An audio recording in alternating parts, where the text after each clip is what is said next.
আসসালামু আলাইকুম, সবাইকে স্বাগত জানাচ্ছি আমার দেশ মিডনাইট নিউজে। আপনাদের সঙ্গে আছে আমি হুমায়রা নাওচিন। দর্শক, শুরুতেই জানিয়ে দিব সংবাদ শিরোনাম।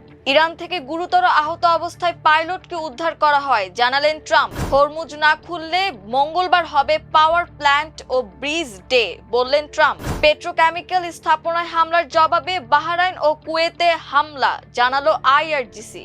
চুক্তি না হলে ইরানকে ধ্বংস করে তেল সম্পদ দখলের হুমকি ট্রাম্পের। গুমে জড়িত কোনো অপরাধী আইনের ফাঁক দিয়ে বের হতে পারবে না, আইনমন্ত্রী। বাংলাদেশ যুক্তরাষ্ট্র অভিন্ন লক্ষ্যে একসঙ্গে কাজ করবে, প্রত্যাশা যুক্তরাষ্ট্রের রাষ্ট্রদূতের। বিএনপি ফ্যাসিবাদী শাসনের দিকে ধাবিত হচ্ছে, গোলাম পরোয়ার। দর্শক, শুনছিলেন সংবাদ শিরোনাম, এবার বিস্তারিত। মার্কিন প্রেসিডেন্ট ডোনাল্ড ট্রাম্প বলেছেন, ইরানের দুর্গম পাহাড়ি এলাকা থেকে F-15 যুদ্ধ বিমানের পাইলটকে গুরুতর আহত অবস্থায় উদ্ধার করা হয়।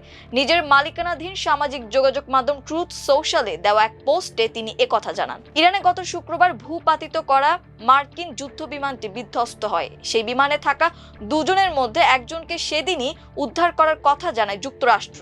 আর আজ ট্রাম্প একজনকে উদ্ধারের কথা জানিয়ে ট্রুথ সোশ্যালে জানিয়েছিলেন, আমরা তাকে পেয়েছি। ট্রাম্প দাবি করেছিলেন, উদ্ধার হওয়া কর্নেল পদমর্যাদার ওই কর্মকর্তা ব্যক্তি নিরাপদ ও সুস্থ আছেন। বলেছিলেন তিনি আহত হয়েছেন, কিন্তু ঠিক হয়ে যাবে। এখন আবার ট্রুথ সোশ্যালে ট্রাম্প জানালেন, গুরুতর আহত অবস্থায় তাকে উদ্ধার করা হয়। উদ্ধার অভিযানের বর্ণনা দিয়ে ট্রাম্প বলেন, ইরানি সামরিক বাহিনী বিপুল সংখ্যক সদস্য নিয়ে হন্যে হয়ে তাকে খুঁজছিল এবং প্রায় ধরে ফেলার কাছাকাছি চলে গিয়েছিল।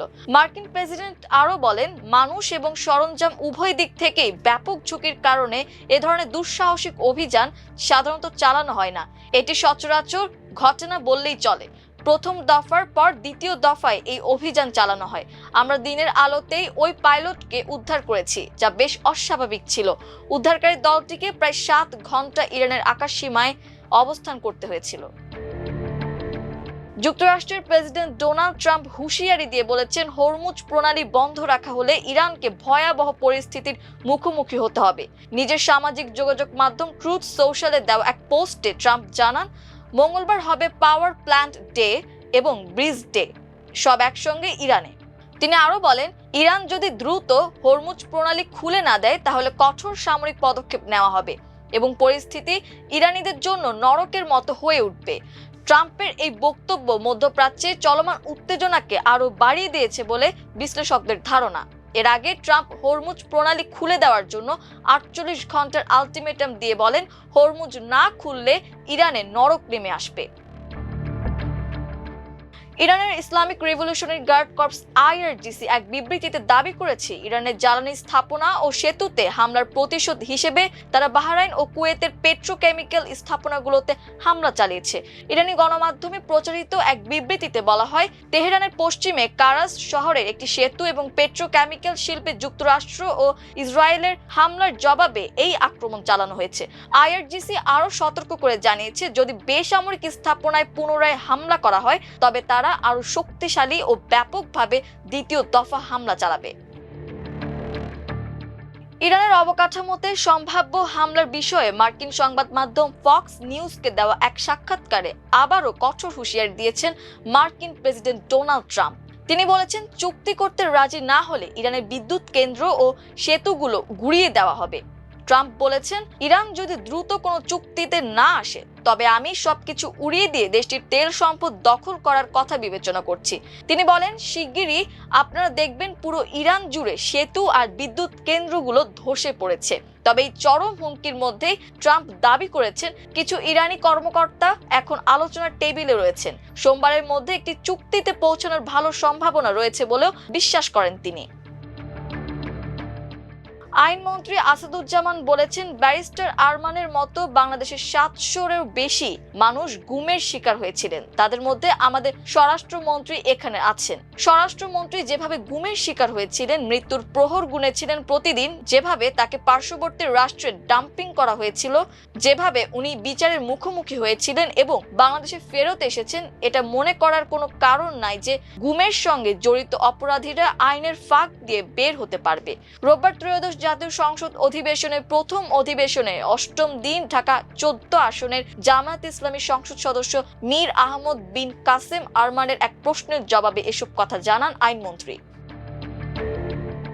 প্রধানমন্ত্রী তারেক রহমানের সঙ্গে সৌজন্য সাক্ষাৎ করেছেন বাংলাদেশে নিযুক্ত মার্কিন রাষ্ট্রদূত ব্রেন্ট টি ক্রিস্টেন্স।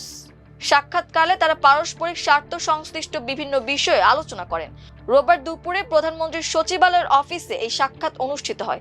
প্রধানমন্ত্রীর অতিরিক্ত প্রেস সচিব আতিকুর রহমান রুমন এ তথ্য নিশ্চিত করেন। রাষ্ট্রদূত এ সময় প্রধানমন্ত্রী তারেক রহমানের হাতে দুটি ছবি এবং হোয়াইট হাউসের একটি রেপ্লিকা তুলে দেন। একটি ছবিতে রয়েছেন শহীদ প্রেসিডেন্ট জিয়াউর রহমান ও প্রেসিডেন্ট জিমি কার্টার এবং অপর ছবিতে রয়েছেন সাবেক প্রধানমন্ত্রী বেগম খালেদা জিয়া ও সাবেক প্রেসিডেন্ট জর্জ বুশ সিনিয়র। সাক্ষাতে তাদের আলোচনার বিষয়ে পররাষ্ট্র মন্ত্রণালয় জানিয়েছে, উভয় পক্ষে বাণিজ্য ও বিনিয়োগ, জ্বালানি নিরাপত্তা, প্রযুক্তি উন্নয়ন সহযোগিতা এবং রোহিঙ্গাদের মানবিক সহায়তা সহ পারস্পরিক স্বার্থে দ্বিপাক্ষিক বিষয় নিয়ে আলোচনা করেন। এদিকে সাক্ষাতের বিষয়ে ঢাকার মার্কিন দূতাবাসের ভেরিফাইড ফেসবুক পেজে একটি পোস্ট দেওয়া হয়।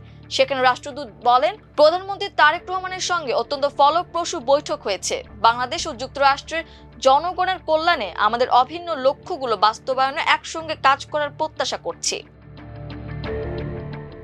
বাংলাদেশ জামায়াত ইসলামীর সেক্রেটারি জেনারেল অধ্যাপক মিয়া গোলাম পরোয়ার বলেছেন, জুলাই সনদের আলোকে সংবিধান সংস্কার আদেশ বাস্তবায়নের বিরোধিতার মাধ্যমে বিএনপি ফ্যাসিবাদী শাসনের দিকে ধাবিত হচ্ছে। রোববার বিকেলে বগুড়া 6 সদর আসনের উপনির্বাচনে জামায়াত মনোনীত প্রার্থী অধ্যক্ষ আবিদুর রহমান সোহেলের নির্বাচনী ইশতেহার ও উন্নয়ন পরিকল্পনা ঘোষণা উপলক্ষে সাংবাদিকদের সঙ্গে মতবিনিময় সভায় প্রধান অতিথির বক্তব্যে তিনি এসব কথা তুলে ধরেন। তিনি বলেন, অন্তর্বর্তী সরকারের শাসনামলে 33টি রাজনৈতিক দল দীর্ঘ 9 মাস আলোচনা করে জুলাই সনদ প্রণয়ন করে। এই সনদকে আইনি ভিত্তি দিতে সব দলের ঐক্যমত্যের ভিত্তিতে রাষ্ট্রপতির আদেশের মাধ্যমে সংসদ নির্বাচন এবং গণভোটের আয়োজন করে সরকার।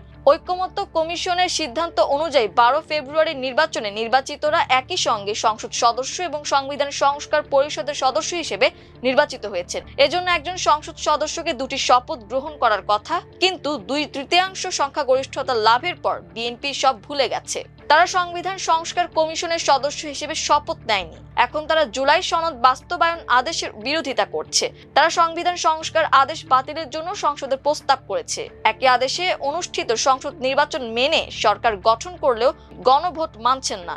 এর মাধ্যমে বিএনপি পুরো জাতির সঙ্গে প্রতারণা করছে। সেক্রেটারি জেনারেল বলেন, প্রায় 5 কোটি ভোটার গণভোটে হ্যাঁ ভোট দিয়ে বিএনপির নোট অব ডিসেন্ট প্রত্যাখ্যান করেছে। বিএনপি এই জ্বালা সহ্য করতে না পেরে গণভোট বাতিলের উদ্যোগ নিয়েছে। একটি প্রকৃত গণতান্ত্রিক রাষ্ট্র কাঠামো মেরামতের জন্য যেসব সংস্কার প্রয়োজন, বিএনপি সেসব সংস্কার প্রস্তাব বাতিল করে মূলত ফ্যাসিবাদী শাসনের দিকেই ধাবিত হচ্ছে। দর্শক, এই ছিল আমার দেশ মিডনাইট নিউজে। এতক্ষণ আমাদের সঙ্গে থাকার জন্য অসংখ্য ধন্যবাদ। আল্লাহ হাফেজ।